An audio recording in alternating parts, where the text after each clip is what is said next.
Hey guys, so if you watch my channel, I talk about different cameras, accessories, lighting, lenses, you name it. I'm not stuck on one brand. And again, it's really about that tool and what's going to be the right tool for the job. Over the last, I would say a couple of months, I've really been talking about the Pixis. It was the latest camera that we added to the kit, but I didn't want to forget one of our favorite cameras. Even in 2025, I don't have one specific camera that I'm completely stuck with and want to use for the rest of my life. I really think about the budget, the type of work that we do, and review those cameras based off usage. And it's things that I've bought with my own money. So really try to give you my honest opinion. So I wanted to talk about a camera that I've kind of neglected to talk about in the last couple of months, but I want to get back into it and follow up and talk about the FX3 and why in 2025 it's still one of the best cameras out there.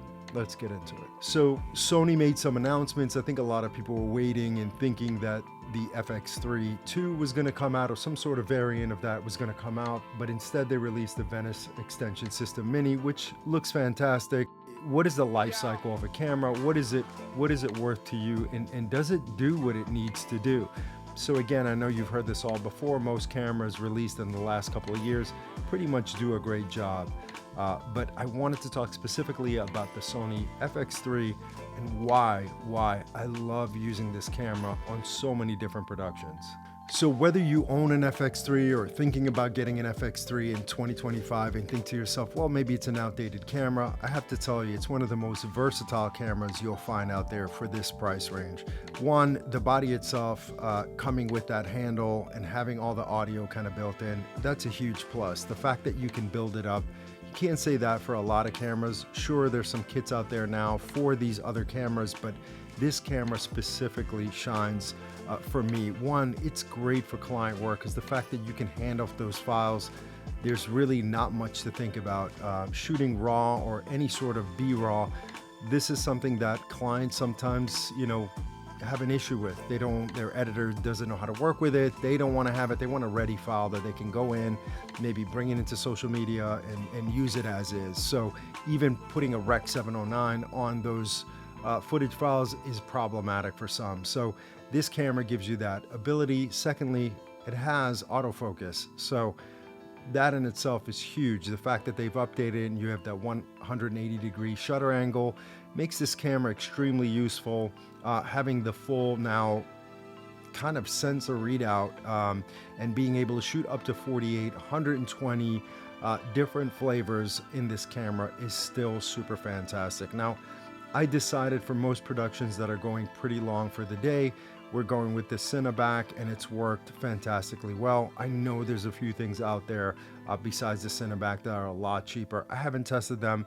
I really want to support creator channels, so I wanted to go with the Cineback and support the creator that created them.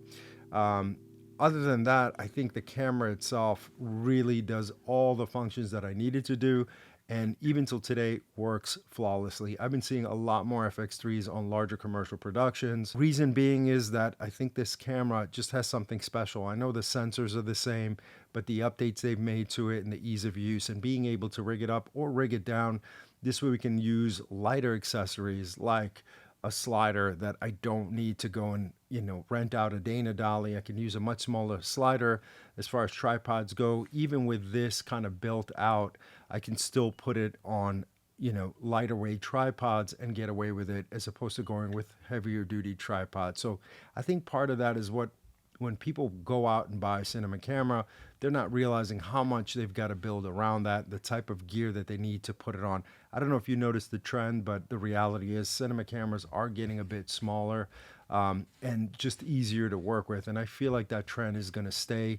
You're going to have that top tier who's always going to have cameras built in, in a way that's needed with a large set, a huge amount of people. Those aren't going away, but I am noticing that things are getting a bit smaller for people who are doing, commercial work, smaller kind of budget films. These are the things that I think are going for it. The other thing that I wanted to talk about specifically is that, looking at agencies and forecasting 2025 and beyond, the reality is you need to be fast, you need to be nimble. I think those days of really, really large productions are going to be a lot less than they have been. The fact is that unfortunately or fortunately, because these cameras are so great and do a good job, everybody and their mother thinks they can grab this camera and do whatever they want to do, and that's fine. I'm not knocking it. It works for certain scenarios, but the reality is it is bringing the price down a little bit for productions. But again, you got to know how to use the tools and how to make it right. I invested in decent lenses. I'm not going to that upper echelon of gear that I don't need. And I've seen and tested high-end gear. And to be honest with you, to the naked eye of the consumer or client, they don't notice enough of a difference to be willing to pay that. So it becomes a line item that they don't want in there. It's got to go. So if we can get away with it, we're using what we have, and it does a great job in the proper hands of any good creator, anyone who can actually go out there and shoot and understand kind of just the basics and get it going with. I think you should be good to go. It all comes down again to the lighting, the talent, all the pre-production, everything in the storytelling that goes along with it, which makes it great.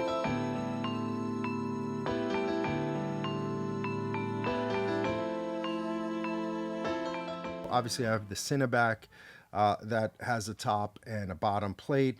I've got a top handle. You can use whatever top handle you want. This one happens to have the trigger. I have to warn you though, the cable from the trigger to the camera to the multi-port, some reason does something funky with this camera, and I've heard stories from other people as well. So I generally don't use it, so it's disconnected. I would go with a basic top handle, and you're great. I have some NATO rails here with a 15 millimeter rod attachment here, so I can put my follow focus system on there. I'm using this cable management from Condor Blue. This way I can keep the cables nice and clean. Again, this has a V-mount plate, so I could put my battery here.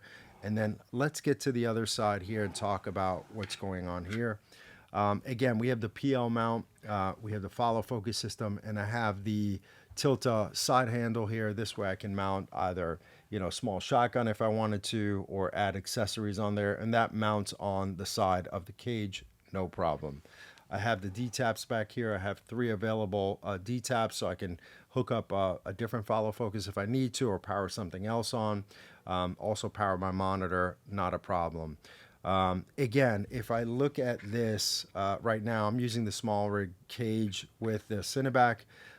For transmission, I'm using the M1 transmission system, and I use that across all my cameras. It works great, and to be honest with you, the latency it's pretty good. For the price, it's pretty good. This gives me the ability to be able to monitor, use something like a director's monitor like this, or the monitor here behind me, which I use for a director's monitor.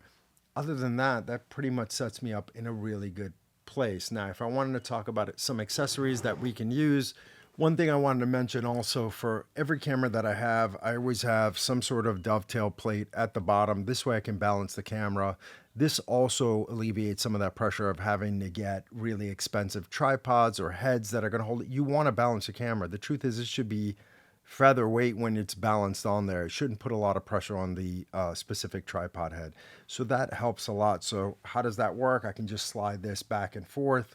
And then balance the camera with this. Now, as far as having some sort of, slider system or whatever for basic shots, most of the B-roll shots are shot at, 48 most of the time. Maybe we'll shoot them at 24, but again, these shots are going to last you about 2 to 3 seconds, if that, and then you cut out. So this gives me about 2.5 feet. It's strong enough to be able to hold this. I could use a tripod to hold this up. And then, I can use an Apple box and a small tripod, and then I can level it the way that I want to. It's got the counterbalance there. So this way you get this kind of really smooth inertia when you use it. I don't need to go with a Dana dolly every time. Don't get me wrong. If we need it, we get it. But this does 85% of the job. And it can handle the weight really no problem. It really gives us smooth images, and we're super, super happy with it. So this is more kind of like a fun, handheld Bolex style setup I have here with the camera. It's a lot of fun. I've got the LiDAR follow focus. This way I don't have to worry about that when I'm using Cine lenses. And it works really great. This just literally comes on this viewfinder. I can slide it on and off. I can shoot it like this as well, where I'm doing vertical, or if I wanted to bring the handle down here, I can, and shoot like that. And it's a really light, kind of easy to deal with setup. And again, if I put this down, this viewfinder, I think I made some links for it before, but it was decent. The problem is the way they have it set up is it had a crisscross kind of pattern, and then it kind of weighed down the monitor a little bit. So what I did was I took these pieces out, flipped them the way that I wanted to, just basically Gorilla Glued them back on, and then this strap so it can literally just slide on to the camera itself. And I think it's like, I don't know, $20 or something like that. Fun little thing to have, especially if you're shooting out in daytime. It just gives you a little bit of a variety. But if you decide that you don't want to go that route, again, using this in vertical is a lot of fun, kind of as is, because you've got the screen right at, right close to your face. Shoot what you need to shoot, and basically, just keep it super simple and easy.